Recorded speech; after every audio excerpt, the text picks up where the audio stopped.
Welcome back to We're Not Really Here. I'm Natalie Pike and I'm joined on the sofas today by Michael Brown and Kevin Horlock. So that is Leeds United winning 1-0 at half-time. I think it's fair to say that City were the pretty dominant team in the first half, clocking up over about 63% of the possession, 9 shots to Leeds' 1 shot. But of course, the 1 shot they had, they scored from. So we're going to have a quick chat with the gents now and see what they thought about that first half. Michael, your kind of overall immediate opinions on it? It was a game as we expected. Manchester City controlling it, many shots, not so many on target. I think something there for them to improve on. Some good chances. Leeds looked dangerous at times, but I felt it was a first half that Manchester City did control, but it was a mistake, the 1 shot, as he snuck into the near post, now a red card, a bit of everything. We expected goals, we expected something different when you're playing Leeds United, and now it's going to be the reaction of the players. We should expect a real domination in the second half. Yeah, we were wondering at one point there if we totally jinxed it, saying that it was going to be a really exciting game, but then the last sort of 5-6 minutes of that game, it certainly started living up to what we expected. What did you make of the overall performance of City in that first half, Kev? A little bit lacklustre at times. Yes, they had possession. I just want the ball speed to be a little bit higher. A few more forward runs. I don't think we've done that enough in terms of trying to stretch their back four. But we both said that we thought Leeds would score, and they obviously did, but we probably didn't expect Leeds to be winning 1-0 at half-time. But I'm with Michael on it as well. They have looked a bit of a threat down that right-hand side with Rafinha. I think Michael highlighted him at the start. He looks a real threat. With the way Manchester City are playing, with Fernandinho dropping in between the 2 centre-halves and Mendy and Cancelo going a little bit higher, does leave us a little bit exposed at times on that right-hand side. So loads to work on. We've got the goal that we both predicted, so the score predictions are still on as such. But yeah, I expect a little bit more from Manchester City second half. We've certainly got the talent there to get those 3 goals that you thought we would have. So a long way to go. So that goal for Leeds came in the 40th minute, Michael, scored by Dallas, who again you highlighted pre-show as well. What did you make of that goal? I think when you just look at the build-up, you've seen Pep Guardiola disappointed with a couple of mistakes in it.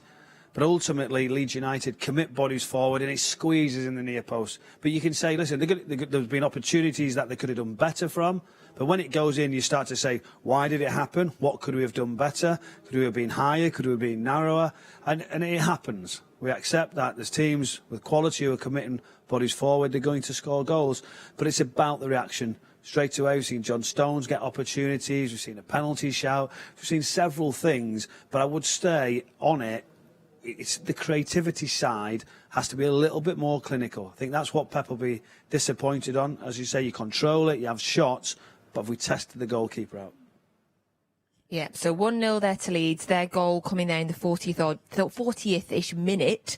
And then you'd think, only 5 minutes to go, but no, this is when the incident started to happen. The real excitement of the second half then came for a foul by Cooper on Jesus. Now, immediately the referee, Andre Mariner, gives a yellow card.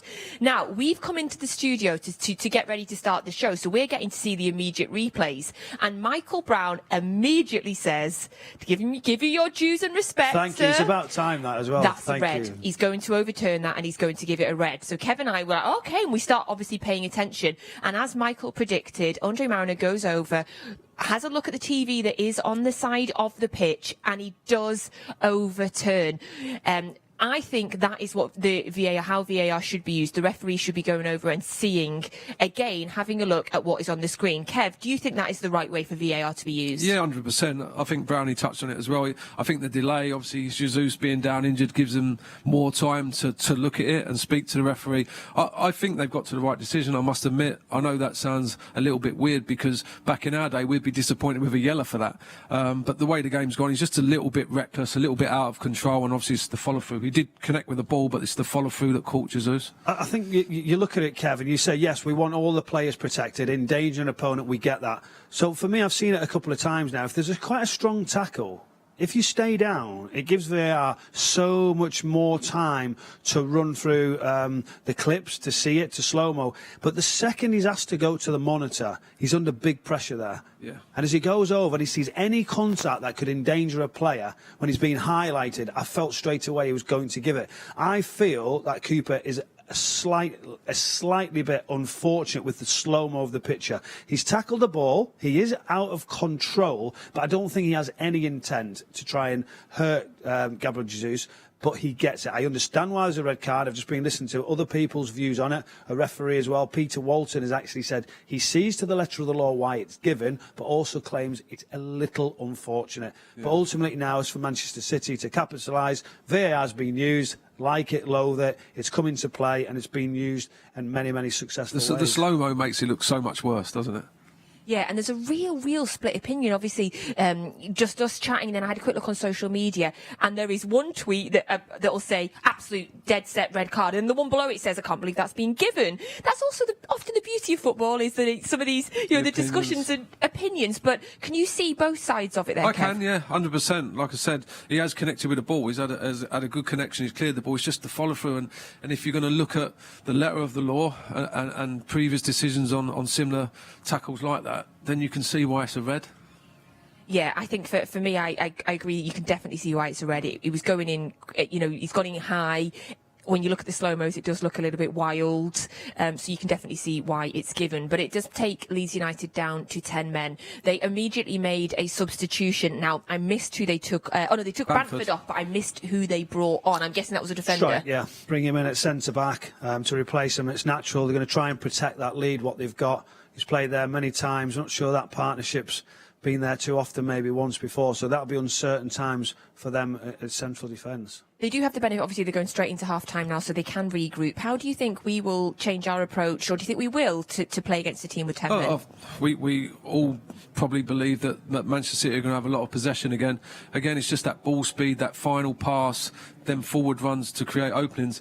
Will Leeds change now? Probably have to. They're probably sitting in more, which in many ways could be more difficult for Manchester City, but it's what they're normally used to. So it could play into Manchester City's hands. Are they going to be as big a threat, Leeds, when they counter? Probably not. Which is a positive for Manchester City, because one thing they did do was commit bodies forward. It was incredible at times, 4 up top at times, which could have been dangerous. But now I think we're probably going to go back to the more traditional games we see here at the Etihad, where City dominate and you've got 10 people behind the ball more often. What do you think Pep's saying to them? He's just going to say, up the speed, up the tempo, let's test them out. And I believe Bielsa, he'll want to sit in, but he'll still think he will still think there'll be opportunities, and he'll explain to his side when's the right time to do so. But when you do it, we've got to do it with real intent. At that point, I think City are really dangerous on the turnover, counter-attacking, when they just overplay a little bit, because I don't think they've got an out now. So at that point, City can really put the pressure on, really push behind. And ironically, Leeds United have never actually drawn a game away from home this year. And we were looking at it, weren't we, 0-0, thinking, have we talked too much about lack of goals or whatever it may be? And I just think City now turn up the tempo, and with 10 men, surely it's not going to be easy. But I think with the substitutions as well, after the hour mark, I think really they can... It's a dangerous one. I just don't want Manchester City to think, right, they've got 10 men now, so we can be a little bit more comfortable. I don't think it's because they've got willing runners. Let's have it right. So as long as we're still tracking runners and still working in both directions, Manchester City should be okay. I just hope they don't take their foot off the gas and think, right, we haven't got to do as much defensively, because they're fit lads, this Leeds team, and can get forward and still could create opportunities. There's a great Leeds stat. I've got another one for you. They've never won a half-12 kickoff in the Premier League. Have they had one yet? Yes, apparently they have, according to my stats. This is their first one. Yes, this is their first one. Random stats, so we're not really here. Right, we're going to give you a chance now to have another look at the mystery blue. Now, we had a good chat about it off air, and we've come up with 3 not totally different, but different names. So let's have another look now, and give you a chance to tweet us in #WNRH with your guesses. So let's have a look. We want to have a closer look at a couple of things. I think you're right now. Right, we'll give you our guesses in a minute. I'm still sticking with mine as well. Oh, no, this is a tough one. It's that shirt. I think I've got it. I think yours is too thick set for it. Right. Yeah. Right, let's tell everybody. What were you going for? I'm thinking our very own Gareth Taylor. Okay. Brownie? Gareth Taylor is certainly in there, and you said Stephen Jordan, but I'm not sure of yours, but you might be right. I said Steve Howie immediately is the name that I was about to blurt out, but now I'm looking it back. I think you're right. Think Howie would be delighted with that, wouldn't he? I don't remember him having fair long hair, do you, Steve? I think he's going to win again, do you?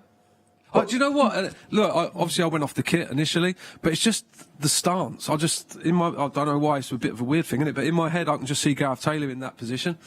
With the that's arms what out he and always stuff. did, didn't he? We give him some stick because he'd be able to get his find out arms that out. we've given him some stick. He never moved. So when he's telling everyone to start running now and everyone's listening to him, he just stuck up there, got his hand out and said, just play it here, I'll drop it off and just go and get the header in the box.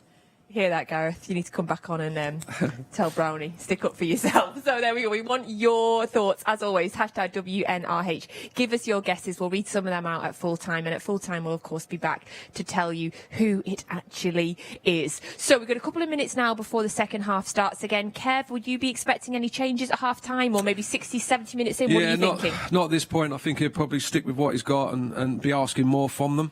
And then probably see how it goes. If it doesn't happen within 10, 15, 20 minutes, I imagine there will be a few changes.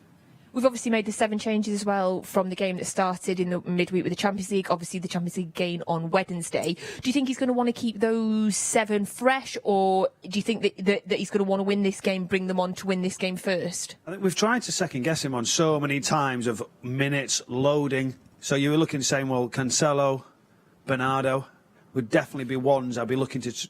If the game had gone better and at 60, 70 minutes and you're convincingly ahead, you can sort of say, well, I want to change those. How do we keep them ready for the week? So it all depends on his team. We don't fully know whether it'll be the same starters that were in playing against Dortmund. I would imagine it'll be very, very close to that. So he will try to do that, but it doesn't always allow it. These players can cope, but I would expect around the 60-minute mark to start making these opportunities, start to force the game. So it's not a race late on. You can really set the tone a little bit earlier. 30 minutes for these players, it'll be fine. Yes, you'd want to keep them, but it's not always that case. So it's half-time. Leeds United are winning 1-0. We have 45 minutes to get those goals that have been readily predicted pre-game in the studio. We'll, of course, be back here at full-time straight away with our instant analysis, hopefully talking about some City goals and another 3 points. So do join us straight away after the full-time whistle. And if you aren't watching live, just a quick reminder that you can listen to the game with the brilliant commentary of Alistair Mann over on the City app. On the City app, you get the commentary. So we're going to go and watch the second half of the game now. Enjoy it, and we'll see you at full time.